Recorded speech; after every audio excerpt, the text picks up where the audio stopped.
I kept the title quite brief, CRO Challenges, but what I want to take you through is that the solution to those challenges, I mean, in essence, the solution is quite simple, but the details of that solution aren't the simple part.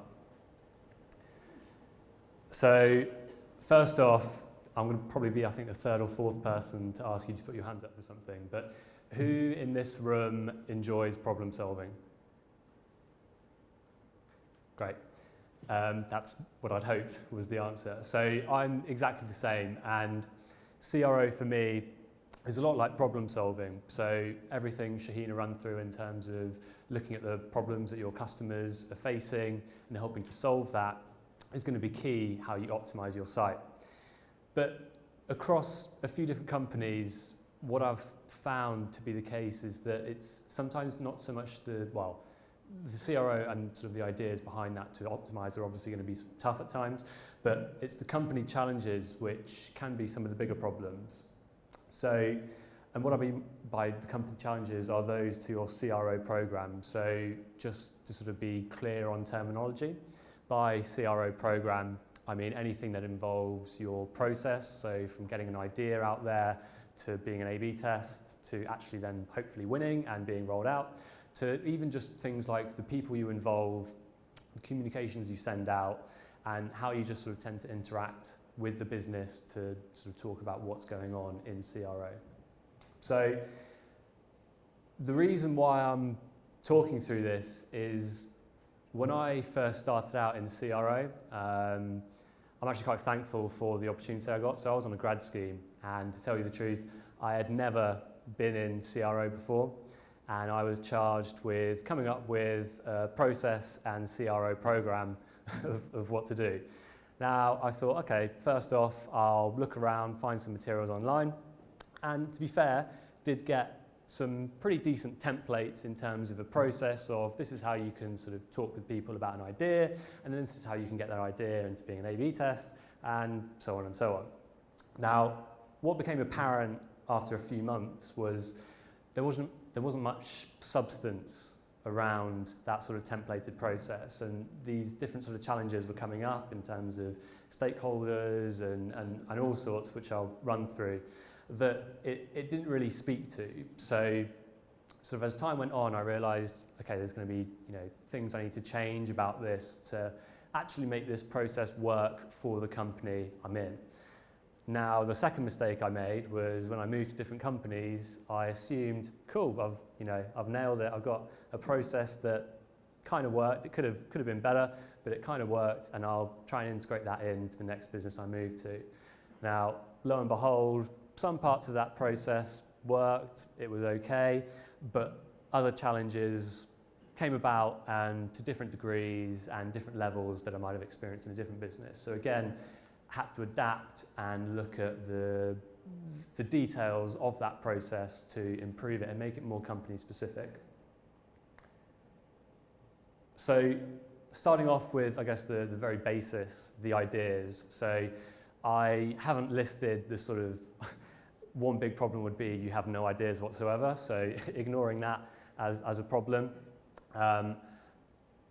I guess for lack of better phrasing, weak ideas. So what I mean by this is ideas which aren't really backed by data. Someone just seems to think, this will improve conversion, I'm pretty sure.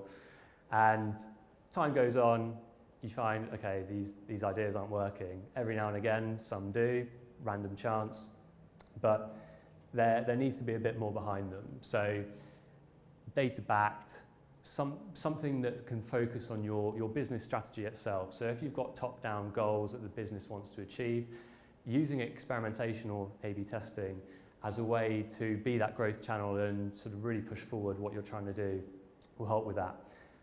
Now on the other side, strong ideas sound great, and sort of as was mentioned in the presentation before, all of those sort of anchoring ideas, social proofing are strong ideas. Now what might happen is you run those ideas and, we didn't get statistical significance, didn't work, let's move on. But actually all you've really done is just one execution of sort of trying to solve one problem. So the key there is to iterate. If you know you've got a strong idea and it's backed by data and there's clear psychological research behind that, and I would say that because I did a psychology degree, iterate on it. There's bound to be something in there, so do keep working. And even if it's not necessarily releasing that sort of A/B test straight after, it's another idea you can sit on and look to do again in the future. And between those two, it can lead to a pretty disjointed approach. You might sort of be, scattergun all over the place and not making head or tail of, genuine sort of tangible results to move the needle. This one is, I guess, echoing the dark patterns idea. So this is an extension of the ideas point, and you could even see these as weak ideas, but I thought it was worth pulling out as a specific section. So fixation on business metrics, or I guess you could even sort of call it greed. So getting customers to try and do X because you think it's going to lead to more revenue for you. And it's not necessarily considering, okay, what customer problem are we solving here? Does this actually benefit the customers?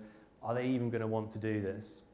So customer focus being really, really key here, and some of the ways that can help with that, and I've been fortunate enough to work in 2 businesses who have a customer services team. So you've got a whole team of people who are talking to customers day in, day out, and just approaching them and asking, what problems are customers tending to have with the site? What areas do you think we could improve?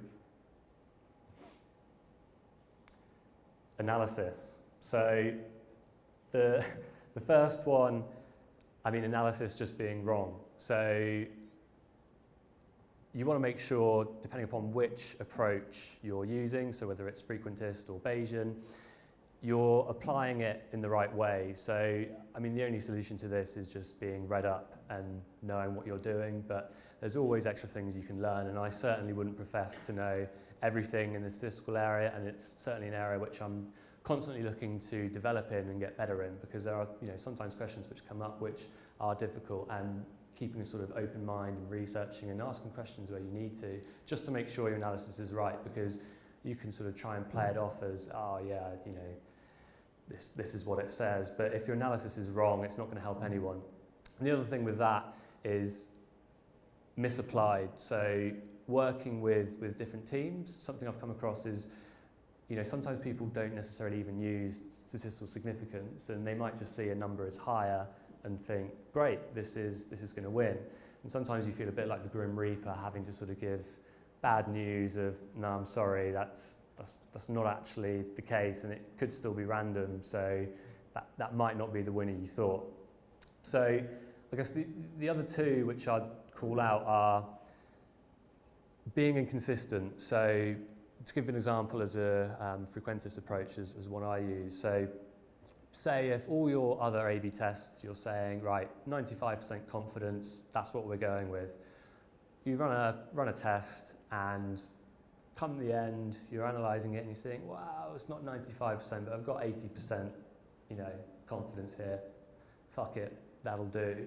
It's, inconsistency and sort of changing the goalposts isn't going to help you. And it's, I guess, to move on to the last one, almost, ignoring the results. And sometimes it's a tempting thing to do if you've got a difficult stakeholder, or that there's an A/B test which has had a long development time, the team's worked, hell of a lot of time on it, and they really, really want it to be successful. You've got a tough decision to make, to go to that person and say, no, that wasn't the case. So sometimes it's just sort of being brave and sort of standing up and just saying, look, this isn't the case. I think with that, speaking to them before is always going to help, rather than sort of suddenly an email sent around saying that everything they developed didn't work. Just sort of decency, letting them know beforehand. I think the other thing is it's managing expectations. If you are to ignore that tough decision, it's probably going to come back and bite you in the arse later on. If you're going to let something go out which is actually a negative, what good is it going to do? And it's only going to add to sort of distrust and people not looking upon the CRO program you're running with much faith. Resource. Now, this is probably one of the most common ones. I'd be shocked if anyone hasn't, in any of these sort of 3 capacities, experienced this. So traffic levels, you might have a lot of ideas, you can't get all those ideas, you can't run all of them at the same time. So I think with all of these, prioritization is going to be key.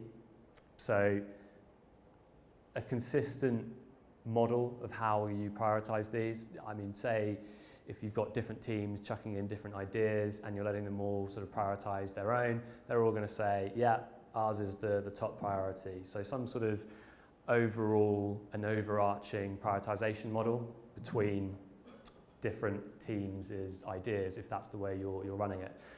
Now, something which, just to call out on that, is what I've found as well is that CRO can be a bit of a political game at times, and sometimes you're going to find that you can prioritize what you like, but you might need to sort of let sometimes some teams have a go at things rather than it seems like the same teams doing something all the time.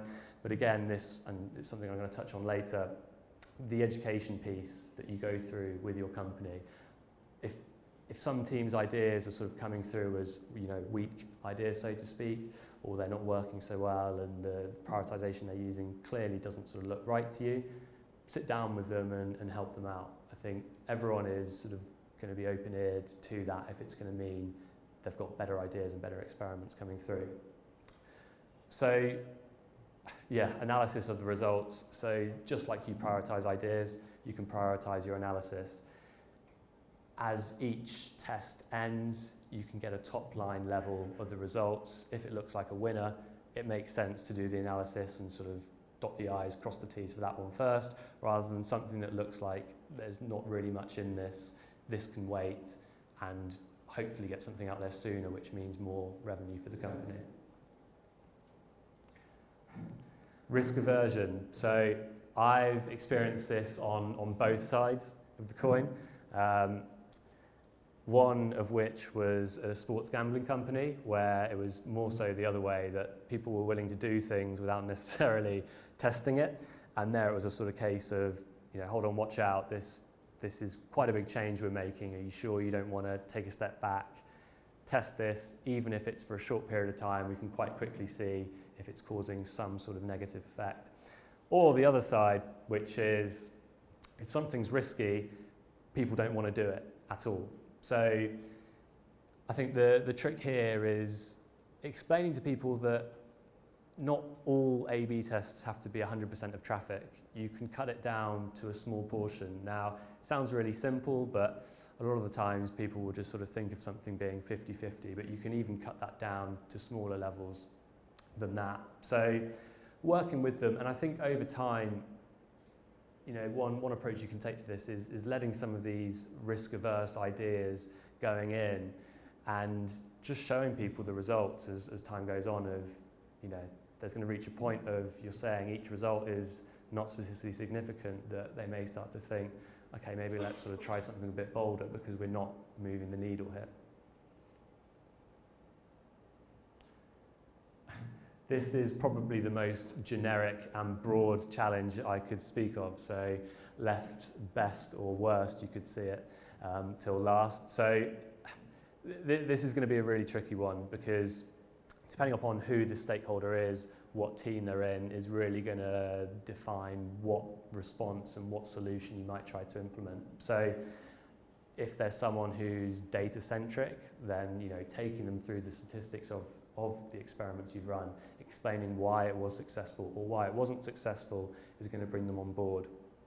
If they're in product, it's explaining how actually experimentation can fit in with their roadmap. It's not something that takes away from it, and it's an area which should work in synergy. The other thing as well that I'd say to this is you'd be surprised by, if you've come across a difficult stakeholder, how if you just sort of ask them for their opinion or input, they're more than willing to give advice. And sometimes you might actually see that they've got some quite good ideas and they've seen things completely differently to how you've seen it. Now, I'm not necessarily advocating that you'll completely change everything to suits their needs or what they think, but it's certainly a way which you can bring people on board if they're realizing that you are open to their ideas and more than open to challenging the program you have, because you're all wanting the same thing. You're all wanting CRO to work even better in your business.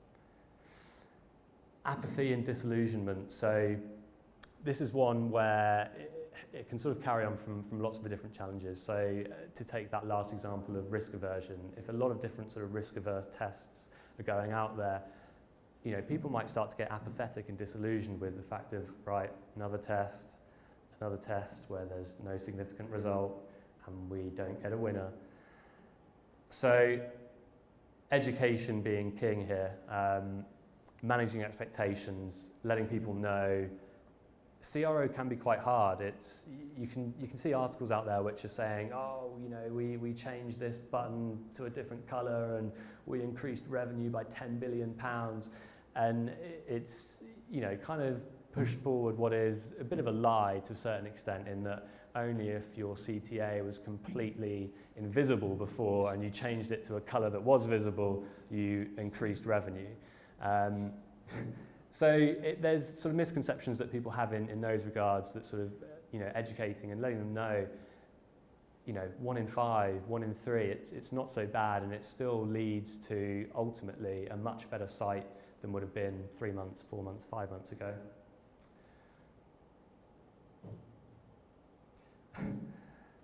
This is going to be one of those annoying statements. So while I've sort of thrown out some solutions, ultimately the best person to solutionize for your own business is going to be yourselves. I can throw out some generic solutions, which I've sort of tried in different companies, but to be honest with you, you're going to know your company better than me, you're going to know your stakeholders better than me, and you're going to know how much of the challenges are presenting themselves or even a problem better than me. So hopefully just sort of throwing some of those ideas out there was a bit of food for thought. But the thing I would say is that maybe take some of my ideas, but you know best. The thing I would say though is, when you are creating your CRO program, think ahead to what your challenges are going to be. And if that's difficult, think of what's your perfect vision of CRO in your company, and think what the obstacles to that are going to be. Now, when you've identified what those challenges are, build the details around them. You know, I know Joe Bloggs is going to be really difficult and risk averse. Early doors, I'm going to sort of sit down with him, go through sort of some education pieces, get some of his input on how he can help, what he thinks about experimentation, and go from there. And then, if you already have a program, be adaptive. So even if, say, you've taken this process on board, you've thought about the challenges, you've built it out, a CRO program is much like CRO. You're not going to stumble upon the very perfect and best solution straight away. It's going to need to be something that you review, adapt, and iterate. So keep that in mind, because it's, you know, a long journey, and it's always something you can stand to improve. So my ultimate point is relatively meta, in that treat your CRO program like your site. Your stakeholders are your customers to a certain degree, and the problems they have and facing those challenges head on are going to be the way that you really drive it forward. Strong ideas are certainly great and are going to move your CRO in, you know, to great heights. But if you don't have a strong CRO program that speaks to your challenges, it's going to be really difficult to get to the point where you want to go. That's it from me. Thanks very much.